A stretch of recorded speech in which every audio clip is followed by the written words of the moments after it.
Welcome to race number 15 of WTSS Season 7. We're at Knoxville Raceway in Iowa for the only dirt track race on the calendar. Knoxville Raceway has been host to some of the most prestigious crown jewel events in all of dirt racing across the entire globe.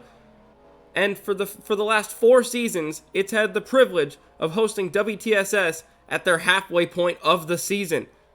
We're here for the 4th running here at Knoxville, a format that is different from the rest of the season. A group qualifying session like we would normally see on the ovals that will set the starting lineup for 4 equal length heat races that will ultimately set the starting grid for the main event, 200 laps at Knoxville. Straight out onto the racetrack is Mitchell Mark in the 28. Won big early on in the season with 2 crucial victories on 2 of the first 3 big ovals on the calendar. This race being a diamond double race as well. So this is going to be an extremely important race for all these drivers to maximize their championship picture. 10 minutes for these 40 drivers to set a best time. How this is going to work: 4 heat races. Each will have 10 drivers apiece, and there'll be 25 lap heat races. So we're going to head into this. The fastest driver will qualify on pole for heat race 1. The second fastest driver on pole for heat race 2. Third fastest, pole for heat race 3. Fourth fastest, pole for heat race 4. Those 4 positions are locked into their starting spots in the main event, with barring a DNF in their heat races, of course. Those are the 4 positions these drivers will be vying for. The rest of the starting lineup will follow that same rule, that same trend for each position in each heat race. So let's say 5th place, that's 2nd place in the first heat. 6th place, 2nd in the second heat, so on and so forth. It sounds complicated at first, but I assure you, once you get to the actual heat races, it'll all become clearer. Mark, no longer the fastest on the racetrack. It was then followed by Daniel Giroux while I was giving you that introduction, but it is now Jeff McLennan in the 87, the rookie who has absolutely taken this season by storm so far and has made his name known, is up to the top of the board. And we have seen this young kid excel on every track type we've thrown at him so far. And most recently, another runner-up finish at Road America has denied him a first career victory once again.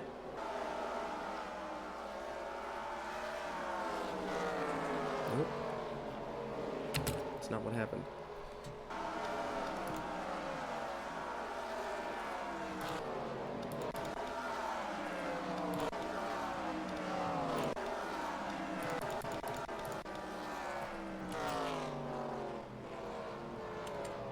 Mark, no longer on top.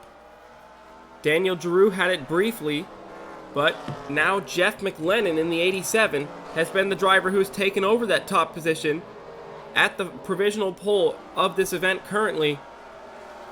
McLennan has been a rookie that has taken this series by storm. Nearly got his first career victory back at North Wilkesboro, losing in the final 5 laps to Kyle Bichelia. And here he is out front of the field on provisional pole currently. Ran really strong last race at Road America, but just no luck for any of the Maverick Motorsports drivers this season, it feels like. A tire failure, denying McLennan a possible podium, maybe even a chance to contend for the victory. We will never know how that pit cycle would have played out without any issues for McLennan. But here he is on the top of the board again, excelling at multiple different track types so far this season. Championship leader Ryan Reed, as Bobby Frazier in the 96 pops up to the top of the board, your Iowa winner. As I was saying, Ryan Reed, your championship leader, he comes in with a nearly 1 race worth gap, 45 points over the 58 of Sean Angel. Now, why is that crucial? Well, there's only 2 drivers that came in within a race worth coming into this night, as Mitchell Carter jumps to 2nd quickest. Wow, that's a strong qualifying for that number 69 car. Why does that matter, though? because coming into this night, you would only think there's 2 drivers that could... There's trouble off of turn number 2. Alex Constantine goes for a spin. Everybody else avoids it. Constantine into the pits. It causes absolute pandemonium as everybody tries to check up to let the 64 enter the pits. We're 4 wide almost on the racetrack here. But as I was saying, Ryan Reed, your championship leader, you would think only 2 drivers come into this night with a chance at leaving tonight as the point leader. But tonight is a diamond double race. Double the points on offer. Which means instead of 2 drivers in contention for the championship lead, it's going to be 8. All the way back to Mitchell Mark in 8th in points. That could be within a shot of leaving tonight the point leader. Meanwhile, Allison Figueroa, Elijah Innes, and Roberto Crown Jr. have all taken to the top of the timing screens, and Roberto Crown Jr. is the one who leads them all. Fastest of them all halfway through qualifying. One of the more quiet rookies this season. Crown Jr. has not really made any big headlines, but he also has not been underperforming in that Fingai Saitomi 46. Quietly impressive run this season. If I were to talk about somebody who's a sleeper that could possibly get even better in the second half of the season, I look at Roberto Crown Jr. as multiple positions have just shifted at the front of the field. Mitchell Mark goes up to 3rd, Yuki Tamura goes up to 2nd, and Jeff McLennan has taken the top spot back from the 46 of Crown Jr. Now, with less than 4.5 minutes to go, there is still a lot more laps to be turned in this qualifying session here at Knoxville.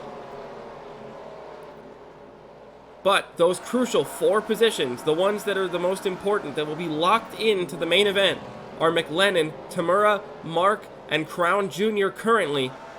But that could so easily change so quickly around here. Just like that, Shrimp Engritz in the 59 to the top of the board with a 17:01.2. Will we see a sub 17-second lap this qualifying? I think it's a possibility. With still about 4 minutes to go, there's plenty of time and plenty of laps for these drivers to try and up the ante even higher. As Engritz comes into the pits and contact on the front straightaway! Chris Dodd and Daniel Giroux get together. As holy moly, look at that pack of cars behind them on the exit of turn number 2. More contact as Sean Angel tries to enter the pits. Barely gets to the pit road, but that clusters this group up even more. And my goodness, we saw a spin from Alex Constantine earlier in qualifying. This is just absurd. We're almost 5 wide as the 66 of William Duncan comes out of the pits. Jeff McLennan, second quickest right now, is not going to be making any improvements in the group like this. As he decides to come to the pits now and bail out, as he knows there's no improvements to be made in a pack. Shrimp Engritz is also in the pits. Yuki Tamura is the highest running driver out there, as I saw Allison Figueroa jump up to 5th quickest in the 98. At the back of the field, it is Alex Constantine, DJ Curtis, Alex Bignacco, Mark Nutt, the reigning champion, and the defending race winner of this event, Kyle Bichelia, all the way back in 36th place, especially after his win at North Wilkesboro. That's really surprising, actually. But we'll have to definitely keep an eye on those guys at the back, because there is still more time to be made. This track will keep getting quicker all the way to the end of the session. We could see a shuffling of the order right in the dying moments.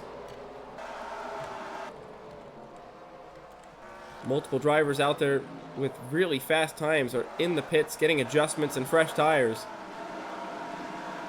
Look at this monster group of cars. It still has not fully dissipated. As we see people making commitment to the pits and people making commitment out of the pits, it's just, you just have to be in the right place at the right time. It's just like our normal short track qualifying sessions, but at a higher rate and a higher level of focus needed to nail these times. Ryan Bolden goes up to 8th quickest, and Arnie Nugroho finds a time for 10th quickest. As I said, people are still going to be finding times out here, as we have less than a minute and a half to go in this qualifying session, and no one has been able to topple Shrimp Engritz's time, though, at the top of the timing board, with a 17.012.